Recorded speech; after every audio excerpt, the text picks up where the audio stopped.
नमस्कार, आप सभी का स्वागत है मनी टाइम में और मैं हूं आपके साथ सिमरनजीत सिंह।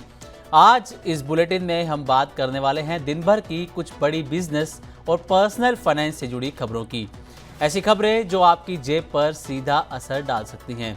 तो चलिए शुरू करते हैं इस बुलेटिन में खबरों का सिलसिला। पहली खबर सीधी आपकी जेब से जुड़ी है, क्योंकि टेलीकॉम कंपनियों ने आपकी जेब ढीली करवाने की पूरी प्लानिंग कर ली है। ऐसा इसलिए क्योंकि आने वाले 2 से 3 क्वार्टर्स में टेलीकॉम कंपनियां टैरिफ बढ़ा सकती हैं। इंडस्ट्री एक्सपर्ट्स का मानना है कि अब कंपनियां वैल्यू पर ज़्यादा ध्यान दे रही हैं, वॉल्यूम पर नहीं। यानी कि वॉल्यूम पर कम ध्यान दिया जा रहा है और वैल्यू पर ज़्यादा। दरअसल ग्लोबल ब्रोकरेज फर्म जेफरीज की रिपोर्ट में कहा गया है कि 1 GB डे वाले डेटा पैक हटाकर 1.5 GB डे वाले डेटा पैक्स को बढ़ावा देने से टेलीकॉम कंपनियों का ARPU 17 से 19% तक बढ़ सकता है। वहीं एक और ग्लोबल ब्रोकरेज फर्म CLSA के एनालिस्ट ने ये ऑब्जर्व किया है कि जुलाई 2024 के टैरिफ हाइक के बाद जियो और एयरटेल का रेवेन्यू 17 से 22% ईयर ऑन ईयर बढ़ता हुआ नजर आया है और एयरटेल का EBITDA growth 30% year on year रहा, जो कि जियो से 10 पॉइंट ज़्यादा है। इंडस्ट्री एक्सपर्ट्स का कहना है कि अब टेलीकॉम कंपनियां पोस्टपेड प्लान्स के भी प्राइस हाइक कर सकती हैं, क्योंकि ये जो यूजर्स हैं वो लंबे समय तक कंपनी से जुड़े रहते हैं। एंट्री लेवल 5G प्रीपेड और पोस्टपेड पैक्स का प्राइस डिफरेंस अब सिर्फ 30% रह गया है, जबकि 3 साल पहले देखा जाए तो ये 65 से 70% था। अब टेलीकॉम कंपनियों की अगली स्ट्रेटेजी यूसेज बेस्ड प्राइसिंग हो सकती है, यानी कि जितना डेटा आप यूज़ करेंगे उसे उतना ही पैसा भरना होगा। आपकी जानकारी के लिए बता दें कि हाल ही में जियो और एयरटेल ने कुछ एंट्री लेवल प्लान्स बंद कर दिए हैं। जैसे कि जियो ने 249 रुपये और 209 रुपये वाला पैक बंद कर दिया है, वहीं एयरटेल ने भी 249 रुपये वाले प्लान को बंद कर दिया है। इसका मकसद यूजर्स को 1.5 GB डे वाले प्लान्स की तरफ शिफ्ट करना है। ये खबर भी सीधा आपकी जेब पर असर डाल सकती है। दरअसल अगर आप नई कार लेने की प्लानिंग कर रहे हैं तो आपको ये खबर ज़रूर जान लेनी चाहिए, क्योंकि आपने देखा होगा कि अक्सर जो फेस्टिव सीज़न आता है उसमें कारों की बिक्री बढ़ जाती है, क्योंकि गाड़ियों पर अच्छा खासा डिस्काउंट मिलता है। लेकिन इस बार फेस्टिव सीज़न शुरू होने के बाद भी अगस्त के सेकेंड हाफ में शोरूम विजिट और बुकिंग में 25% तक की गिरावट देखने को मिली है। कार डीलर्स का कहना है कि ग्राहक आगामी GST छूट का इंतजार कर रहे हैं, जिसके चलते अभी कारों की बिक्री में कमी देखने को मिल रही है। यहाँ तक कि कार डीलर्स 1.5 से 2 लाख रुपए तक के अतिरिक्त डिस्काउंट भी दे रहे हैं। इसके बावजूद ग्राहक फिलहाल कार खरीदने से बचते हुए नजर आ रहे हैं, क्योंकि वो कारों पर GST दर घटने का फिलहाल इंतजार कर रहे हैं। आपको बता दें कि आने वाली 3 से 4 सितंबर को GST काउंसिल की मीटिंग होनी है, जिसमें GST के 4 स्लैब्स में से 12% और 28% वाले स्लैब को हटाने का फैसला लिया जा सकता है और सिर्फ 5% और 18% वाले 2 स्लैब्स बचेंगे। ऐसे में अगर कारों पर, खासकर अगर हम छोटी कारों की बात करें तो इन पर 18% GST लगेगा, तो उनकी कीमत में 60 से 70 हज़ार रुपये तक की कमी आ सकती है। इस मुद्दे को लेकर federation of automobile dealers association, जिसे हम फाडा के नाम से भी जानते हैं, उन्होंने कॉमर्स मिनिस्टर पीयूष गोयल से भी मुलाकात की है और उन्हें बताया कि GST कटौती अगर जल्द लागू नहीं हुई तो ऑटो बिक्री में गिरावट आ सकती है। इसके अलावा BNP परिवास की रिपोर्ट के मुताबिक GST घटने से छोटी कारों और 2 व्हीलर्स की बिक्री में 15 से 18% तक ग्रोथ देखने को मिल सकती है।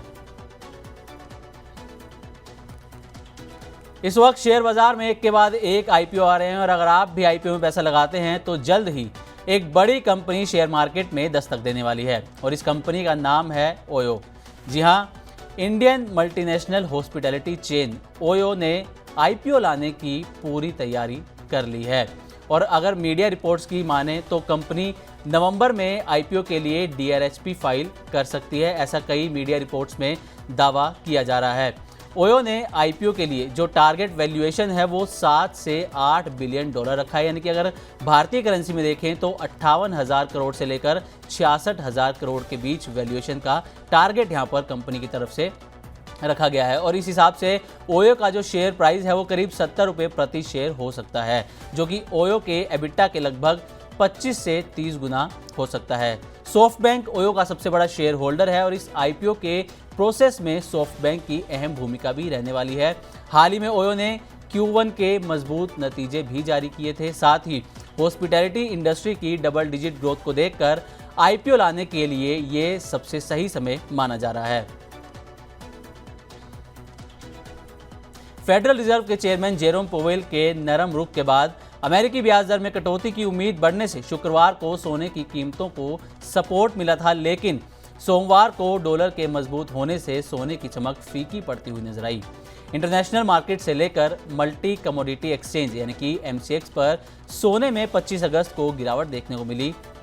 MCX पर आज सोना जहां 142 रुपये गिरकर 1,02,42 रुपये प्रति 10 ग्राम पर पहुंच गया, वहीं अंतर्राष्ट्रीय स्तर पर स्पॉट गोल्ड की कीमत 0.22% लुढ़क कर 3,366.53 डॉलर प्रति औंस पर ट्रेड करते हुए नजर आई।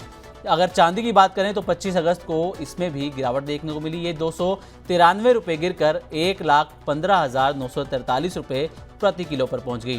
पेटीएम पर 25 अगस्त को 1 ग्राम सोने की कीमत 10,284 रुपये दर्ज की गई। रिटेल लेवल पर देखें तो तनिष्क की वेबसाइट के मुताबिक 24 कैरेट गोल्ड की कीमत 25 अगस्त को 1,02,050 रुपये प्रति 10 ग्राम दर्ज की गई है। इसी तरह 22 कैरेट गोल्ड के रेट 25 अगस्त को 93,550 रुपये प्रति 10 ग्राम दर्ज किए गए हैं।